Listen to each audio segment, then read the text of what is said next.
Good afternoon. My name's Allan Steele. I'm B Team Technical Lead and Assistant Coach with the B Team. I work predominantly over at Jersey Road, but I've been part of the club now for 7 years and have held roles prior to this in coaching, in teaching, and worked across in America and Spain also.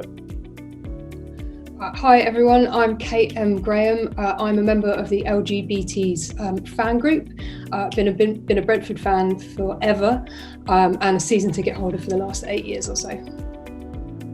Hi guys, I'm Molly and I play for Brentford women's first team. I'm a centre mid and this is my first full season at Brentford, so yeah, really excited. Brilliant. We've got 5 questions. First one. Has football become more inclusive since your first experience of watching or playing the game? For me, this was a really tough one. When I first read this, it was a really tough one to kind of answer. If you're going to pin me down to one word, I'd say yes. It has. I think there's an amazing amount that's been done. I feel like that not only myself personally as a club, but also what I've witnessed and seen within the game. I really do think that ever since my first experience, I'm lucky enough now to say that's probably over 30 years ago. So in that time, I've seen an awful lot that has been done. But my hesitancy to say yes to the answer is that there's obviously so much more to be done. So I wouldn't want to be too complimentary, and I wouldn't want to go too far in my answer to say yes, because I wouldn't want to come away from the fact that we're probably a million miles away from where we all want to be. Yeah, I think I'd really echo Alan's kind of impulse to say yes, but that hesitancy is a really nice way of describing it. Because as a fan, we'll see rainbow flags in grounds all around the country advertising fan groups, and that's brilliant. And social media has been amazing. Like, it's letting clubs show support, it's bringing fans together, fan groups together. Like, I found out about the LGBeets through the Besotted Fan podcast, so we got different fan groups lifting other ones up, and that's great. Got all the big visible campaigns, and then in the women's game we see openly LGBTQ players like competing and then just living their lives. So in stuff like the Squad Goals or Britain's Youngest Football Boss documentaries on the BBC, we just see professional openly gay footballers like going about their business, and I think that kind of representation is really important, but there's always more to do. Yeah, I totally agree with both points, to be fair. I think from someone who plays, I think I can definitely say yes. We have come a long way. Obviously, like what Alan said, there is more to give and more to go. But I think from a player's point of view, we've definitely come a long way. It's not looked at as something you can't talk about anymore. It's more open and more comfortable. It's a comfortable subject to be able to kind of throw around. So, but yeah, like you both said, there's definitely more to go, but there's more to go in everything, I reckon, in most campaigns, and there's always going to be a bit more to give, and there's always going to be a bit more to go with it. But yeah, I totally agree with both of you. This might be silly, and again, it's not something now written down, it's something that's just come to me. For me, the way I'm looking at it is I see myself as a fan on one side of it. I see myself as a very amateur player, as a professional coach, as now technical leader, now obviously on this call being representing the club, and also the kind of game we will love. Really, there's so many different parts of it, and I'm just thinking, as a fan, would I look at it as saying it's become more inclusive? Yeah, I would. We as a club, yeah, I think we are, but I do think there's different scales, and I think there's different scales across each of those areas, but I also think there's different scales within the whole industry as well.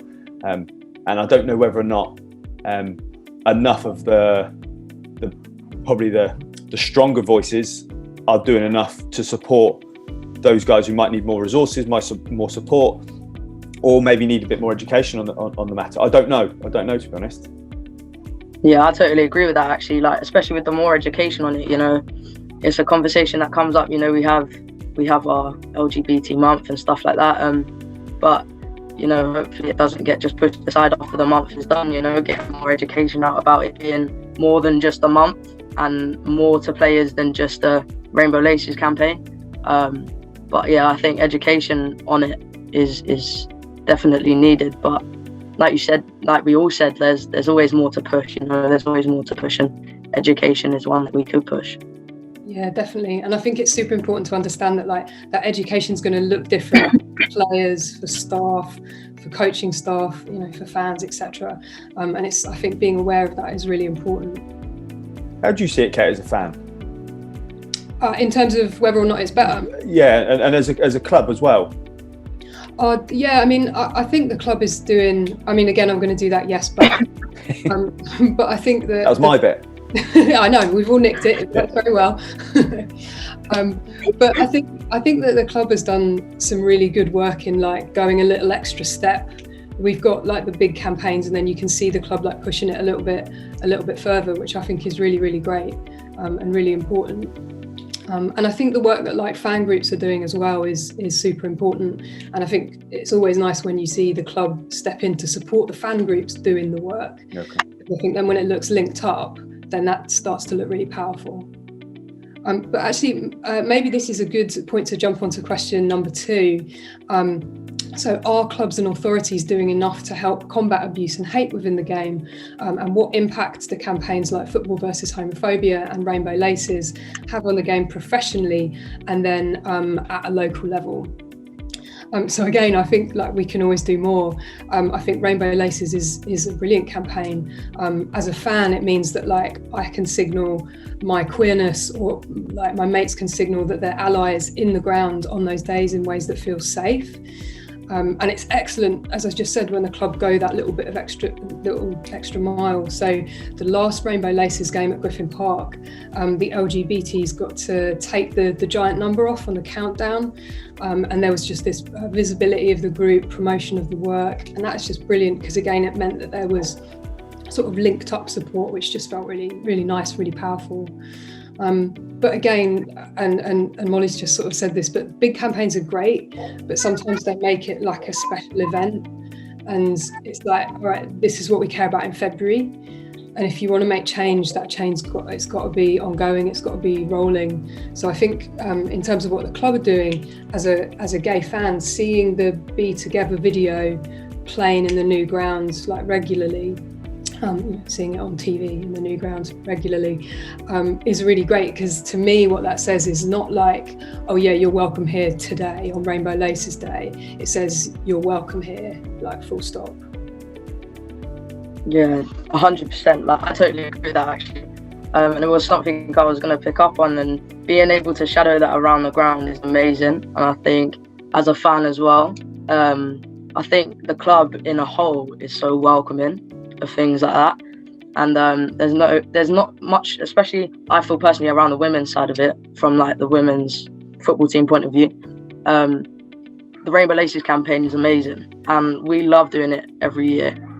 We get a lot of fun out of doing it, you know, and making a hashtag on things like Instagram and pushing it out there, and getting the support on social media as well through it is amazing. And we were talking about the campaigns and stuff, and how, like I said before, hopefully people don't look at it as just as the campaign's there and then that's when we talk about it and when we're not. But like you said about the video going around the ground is amazing. And having that now and looking back years ago, not being able to have that, just proves how far we've come in it, and just proves how open-minded people are to it now, and it's amazing.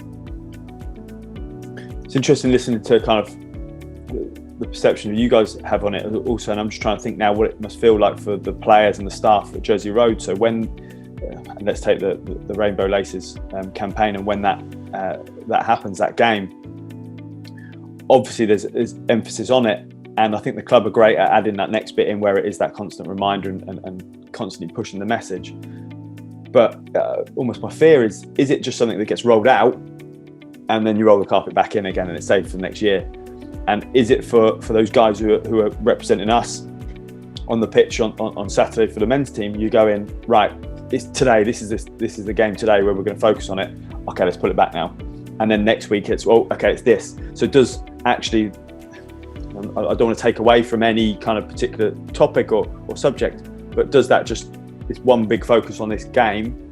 Yes, it's valuable, but I don't know whether that has the same impact with the players on a longer time. So perhaps maybe there's more we can do, and maybe authorities as well, to have that constant reminder and the constant push and the constant message and the constant support as well for clubs who want to do that.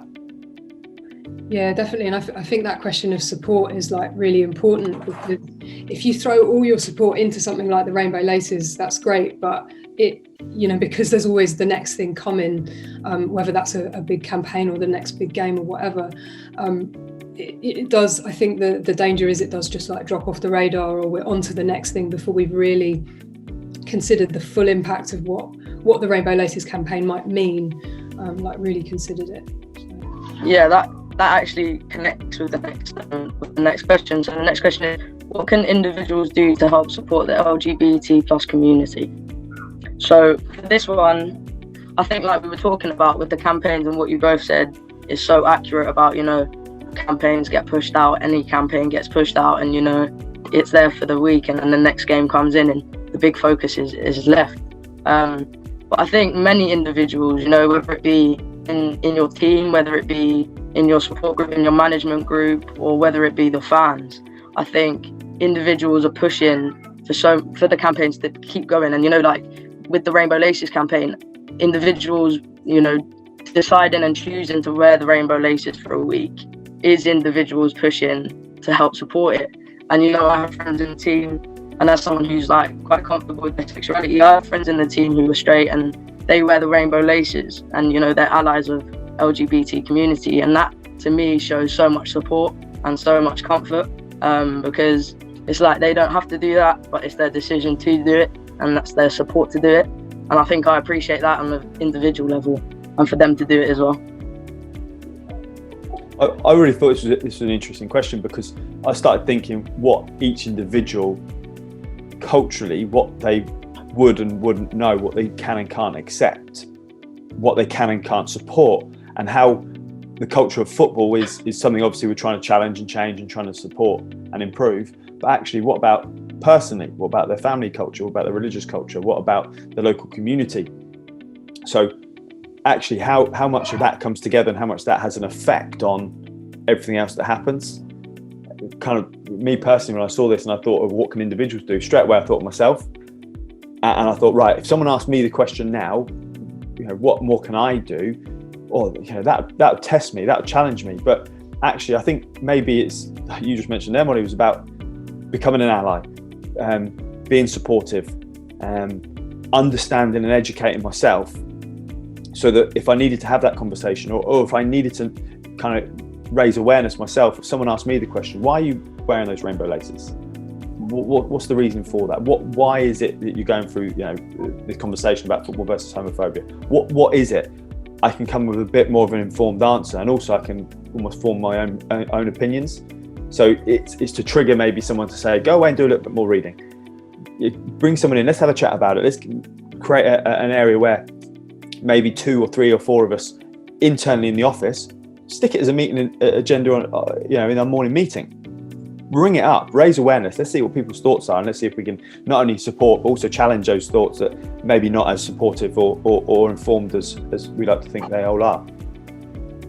Yeah, I think that point about like doing your own learning is super important, because sometimes that kind of learning sticks more, right? When you go off and you figure it out yourself, and you look some stuff up and you do a bit of reading and you're doing the thinking. Sometimes that like really lands in a way that just being told something or just seeing rainbow laces might not, if that makes sense. So I think that sort of stuff, and again goes back to that point about education, right? That's so central to so much of what we're talking about. I think I would say what individuals can do is like speak up from a fan perspective, right? Like speak up if you see something, or if someone around you says something. And I think often what we tend to do is we tend to be looking for like those big moments of homophobic abuse, like big chants or something. But actually, like it's worth being alive to the smaller things as well, because I would reckon that like sometimes a little off-color joke can perpetuate homophobia as much as like violence can, in different and in really insidious ways. So I really think it's important to think that being an ally is about taking action, about being like actively anti-homophobic, not just saying like I'm okay with gay people, but saying like I'm going to go off and educate myself, or I'm going to go off and talk to people, I'm going to go off and learn about this. And I think sometimes when we see something violent or when we see really aggressive homophobia, it can be like frightening, it can be a bit much, and you can just think like, I don't want to get involved in that. But I reckon like if you see it being directed at someone, you don't need to make an intervention with the person being aggressive. Just go and talk to the person it's being directed to. Just go and show like allyship in that way. I think that's really important. But on a slightly lighter note, I just think like use social media. Like fans follow the LGBTs on Twitter and Instagram, like retweet stuff and spread the word, because you don't know which of your followers is going to like really benefit from seeing this stuff and from seeing that these groups are out there. And every time you retweet something or engage with something, you just help to like normalize LGBTQ fans, and you just help to remind people that like we're here and we're not scary. We have exactly the same interests as you guys, and we want to support the team just the same way as you guys do. It's quite interesting what you said, Alan, actually, about asking people about why they're wearing the rainbow laces. I hold my hands up. I'm guilty of actually being the one to walk into the change room and say to my friend, like, what's your reason for wearing them? Which I started one of my friends once before when I did ask a question, and she looked at me and she said, oh, you know, I'm a supporter. And I said, right. I said, but is there anything else? Like, have you educated yourself? And I have been guilty of being the one to say that, you know, and it is an interesting conversation. And I'd never be like, oh, why are you wearing the laces? You know, just kind of like a throw-out question, you know, what's your reason? Have you got the support behind it? And you never, you know, I don't personally feel like you have to have a reason. You know, if you want to wear the laces because you feel like that's the right thing to do in the campaign and you feel like you're doing your bit to support, then that's absolutely fine. But, you know, as a close friend of mine, when I said it to her, she was taken aback a bit, and she called me later on that night and she said, you know, I have looked into it and I have done my bit, you know, I have educated myself. And, you know, I think throwing those what seem to be a small question out, which broaden your mind out, meant like it's mental how much then you can go on and push off a question like that and educate yourself and educate other people. And we sit to the point where I think she's more educated about it than I am. So yeah, it is interesting that you said that, actually, because I think when you said that, I was like, I remember doing that.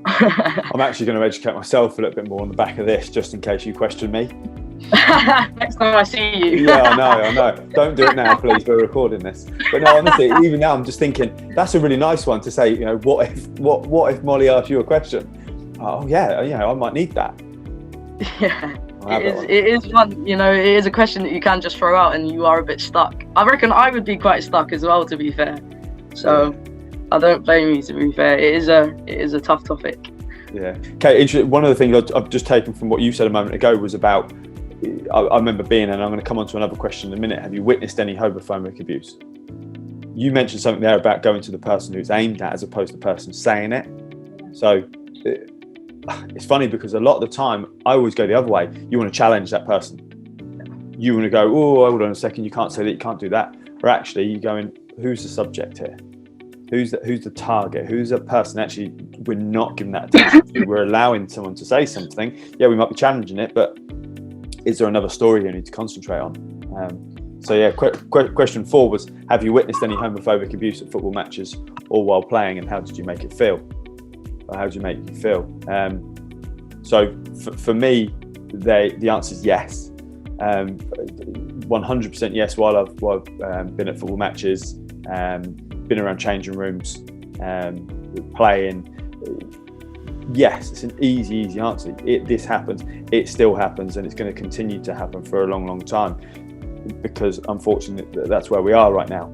And I'm not afraid to say that, but almost accept it, but hopefully be part of the solution as well. So how did it make me feel?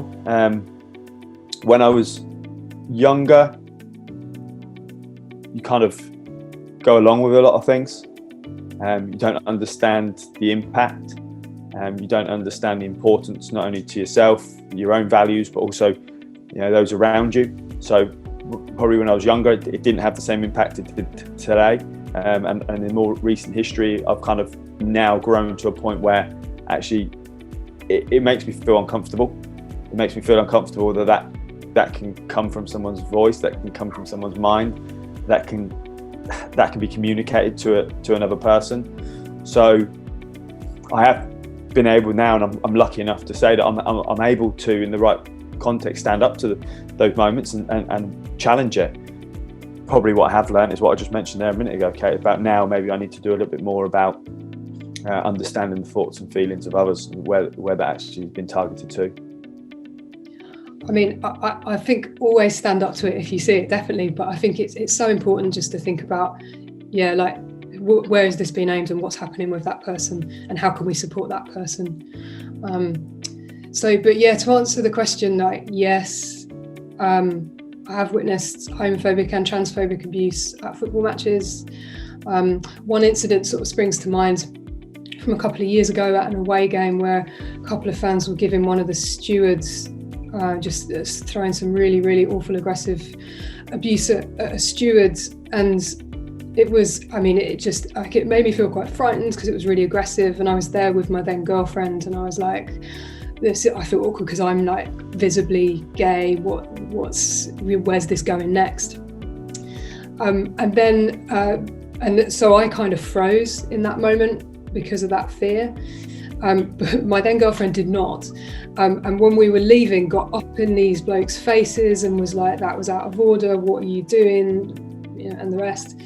And as soon as she did that, they like denied it. They were like, we didn't say anything, and ran off. And then it just was really sad because it was like, well, you're all big and brave when you're shouting at a steward who can't do anything. But then when actually someone confronts you, then you just run away. So that whole experience was kind of fairly horrible. And I have to say, like, left me feeling pretty uncomfortable for a few weeks after going to matches and stuff. But I think the most disheartening thing about that particular incident was that no one else was going to do anything. That if my ex hadn't stood up and said something, no one would have. And I think that was quite sort of hard to see. Yeah, 100%. I think, kind of touching on what Allan said, being young, you are quite naive with the subject, which is completely understandable. I was the same. I was quite naive with the subject when I was younger. But, I think, sadly, being a fan and being someone who attends football matches, you do hear it a lot more often than you should in any situation, any kind of abuse. But it is a tough one. I've been known to kind of just take a step back at times and be like, oh gosh, I don't really know what to say. But I've also been on the flip side where I've been like, I've confronted someone for doing it, and I think it's because I struggle to just stand there when it happens. And as a player who's experienced homophobic abuse, which I think the last time, luckily, thankfully, it's only been a couple of times. I think the last time it happened, I was 17 and I'm 19 now. So it wasn't too long ago, but it was long enough for me to be able to just kind of look back at it now. And I kind of laugh about it. I think I was playing a college match and got held abuse by a man in the stands, and his daughter then continued the abuse on the pitch. And, I kind of just had the mindset of don't let it affect your game. But, once the adrenaline of the game's worn off, when you step off the pitch, it is something that kind of hits you. At times, when I was younger, before I was comfortable with who I was, it was hard to talk to people about it, because you're talking to people about it when you're not even sure yourself, and sometimes you don't know who to turn to when you get things like that. And I've been on the pitch where it has been thrown out and I've been like, what's the point, and that's kind of my attitude towards it. And I kind of just laugh it off now, but you understand when people struggle with it and they struggle with the abuse, and especially coming from someone who's off the pitch, and pick on anything you can pick on, but if that's what you honestly want to abuse me about, then be my guest. But it's just one of those things I personally feel like you got to laugh it off, just because back to the educated thing, people are so uneducated with it, and I think they throw out phrases and they throw out abuse and don't actually really know the backstory of what they're throwing out. Do you know what I mean? But hey, it's one of those things. I feel like we're never gonna get an end. but I feel like hopefully at some point we'll find a happy medium, and I guess it's just a waiting game to see when that, and hopefully the campaigns help out. Hopefully the campaigns help out with fans, they help out with players, but I guess it's just a waiting game to see. I think you said something really interesting there, Molly, about people not knowing what they're saying because they've been educated, and I think that's really important. Sometimes people don't know the weight of their words. They don't know. Yeah, that's 100%. Yeah, and I think so. Again, that's why education is at every level is so important on this issue. Especially fans as well. I think in the heat of the moment, and people always blame the heat of the moment, but like you said, people don't know the weight of their words. And heat of the moment's fine. I get angry on the pitch. I'm guilty of getting angry and frustrated on the pitch, and you say things and it's in the heat of the moment, but there is times where even I sat back and said, well, maybe I said something on the pitch that probably weighs on someone, and people need to start realising that. And that's something that I've kind of realised growing up in football, that what you say on the pitch, people can carry off the pitch. It's not always just left on the pitch, because it might be left on the pitch in the fact that you don't talk to them again, but it's still in your mind. It'd be nice to know in those types of situations, if there is somebody in the crowd, that there's somebody else nearby who's willing to challenge. Yeah. And I know in the instance you're talking about that there isn't, but you'd hope in time, and I know I started this question by saying I don't think it will change for a while, and I think it will continue. I think there will continue to be this abuse. I really do, and I'm not pleased with saying that, but I just think along with that, I hope there's more and more people who are willing to start to challenge and start to support as well. And make sure that if they hear that, if they see it, they understand how to report it, they understand what to do about it, and they feel confident enough, and they know the right way to do it, because rather than it turning into the wrong type of incident in a crowd or in a stand where they're not supported, they know, actually, do you know what, I feel safe reporting this, I feel safe in this situation enough to deal with it, so that actually that might make that person think. Yeah, I think making reporting practices clear, or like where you'd go and what you'd do, I think is so vital. Because I have to say, like, I'm not sure I know what to do, and then I was like, that's something I should educate myself about. Yeah, no, I totally agree with that one. When it happened, I struggled I didn't know what to do. I kind of took me back, and I was like, I don't even know who to tell, And I think you kind of just take it on the chin, and then you're like, who can I tell, And that's another, there's so much things you can educate yourself on, and it is crazy when you think about it. But yeah, definitely agree, finding the right people to tell and making sure people know there's the right people to tell as well. And then making sure you've got structures where you tell someone and something happens. Because it's all very well telling, raising these concerns, but then there's got to be the next, you've got to know there's going to be a next step, I guess. 100%. All right, so question number 5. Do you think we will see a player or coach from the men's game come out in the next 5 years? Explain the reasons behind your answer. I thought this was a really tough question. I do not know, I do not know what my answer might be. And I started when I was thinking about this, I was thinking about that letter from July last year, the anonymous one from the gay footballer who wasn't out yet. And I think in that letter there was something, the writer pointed out the thing that we've all said already, right? That what was needed from the authorities, the football authorities and from clubs was education at all levels, like staff, players, managers, owners, support staff, fans, etc. And that there was this sense that wasn't coming, that there were campaigns, but there wasn't that sustained support thing. And I reckon it's great that there are out ex-players like Thomas Beattie most recently. I think that's brilliant, that's amazing. And it's great when players like Richarlison and Lucas Digne have sort of openly stated support, have openly said that a gay player would be accepted. But I think it's also really important to point out that there's a massive rise in hate crime over the last few years, a huge rise. And in the last 2 years alone, fans from Wolves and West Ham and probably others have been in trouble with the police for homophobic chanting. So it's great that players might be supportive, or that we're getting open statements about certain players being supportive.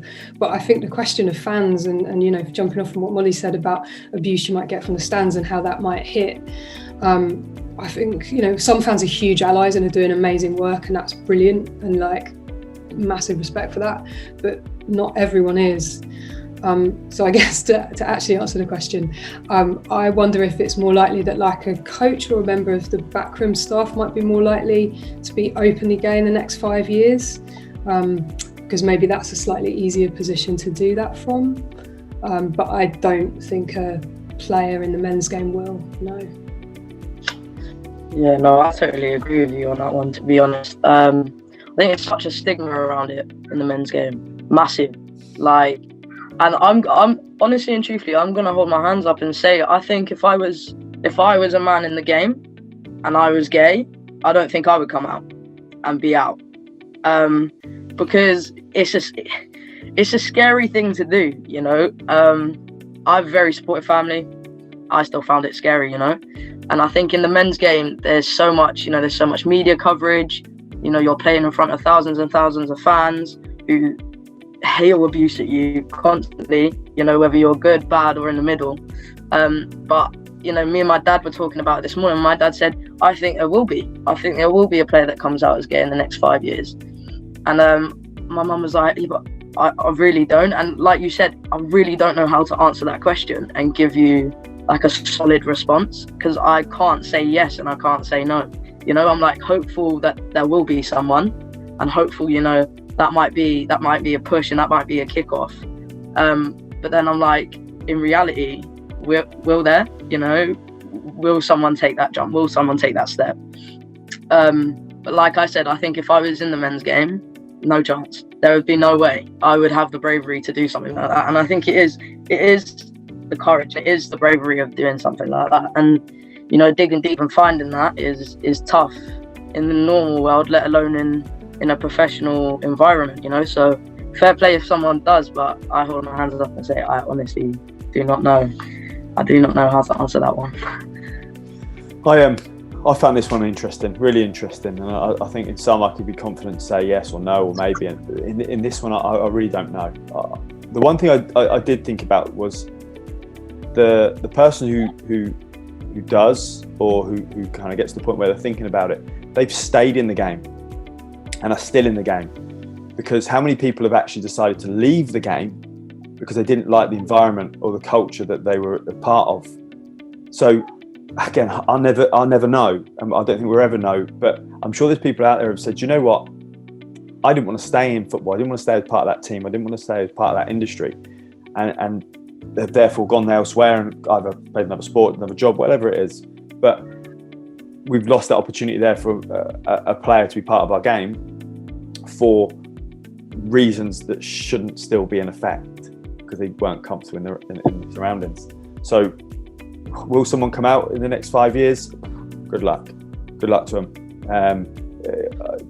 I hope, you know, if it's a player, and let's just take it at our football club, I hope it's somebody who feels so supportive that it can. I think what might happen is, I think you maybe have more players who are confident enough to come out internally, and we'll probably ask clubs to protect their identity. We'll probably ask clubs, and we'll come out to their teammates, and I'm sure a number have, who are willing to say that to their friends and the club around them. But to go out further into the big wide world, I'm not sure. I'm really not sure. It is sad that there's this big stigma around it though, and it is so scary, you know. And it is sad that I find it sad that we even have to have that conversation, you know, that we even, not about the fact of having to come out, but that as well, you know, having to come out and having to say that you're gay and having to say that you're bisexual and stuff like that. I feel like that's a crazy conversation, you know. If I was straight, I wouldn't have to tell my mum that I was bringing the lad home, you know. But because I'm gay, I have to tell my mum I'm bringing a girl home.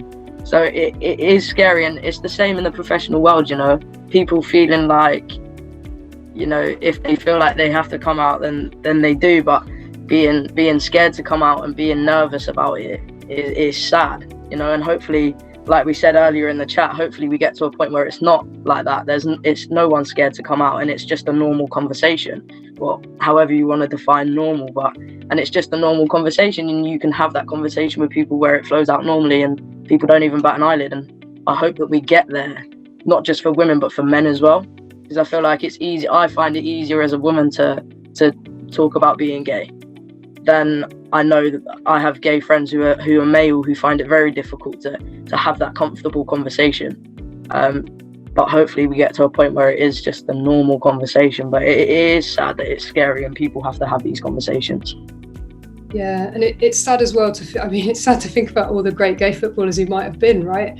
But as you say, have left because they don't sort of feel comfortable in the sport. But I think there is something really important about just acknowledging the difference for men and women.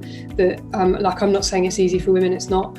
As Molly's already pointed out, right? But it's really difficult. But for men, it is even harder. So then it's thinking about what's worked in the women's game. Can we take that and use that as a model? But what else then needs to happen on top of it? Because it strikes me that there's a lot to be learnt, but also a lot more sort of thinking and work to be done before someone, is able to come out. 100%.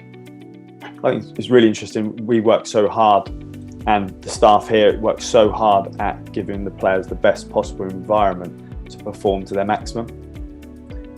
I wonder what effect on performance somebody not being able to fully express themselves would have, and what the positive effects could actually be.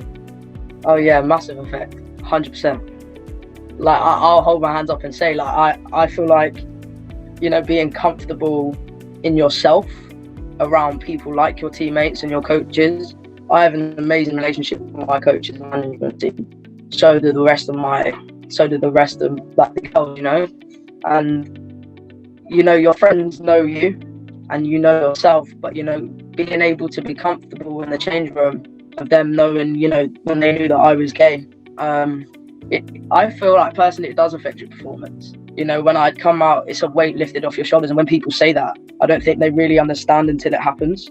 And that was a phrase that I kind of floated around as a young person, but until I actually come out as gay and actually felt that, I never really understood it until I went through it.